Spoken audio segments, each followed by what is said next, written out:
பழசெல்லாம் எங்க புது சந்தேகங்கள் உண்டாகுது.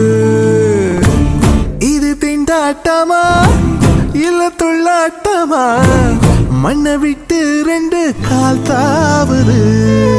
எப்போதும் நான் போகும் பாதை இது. இப்போது நிற்காமல் ஏன் நீளுது? என் உள்ளம் லேசாக கை மீறுது. வரசா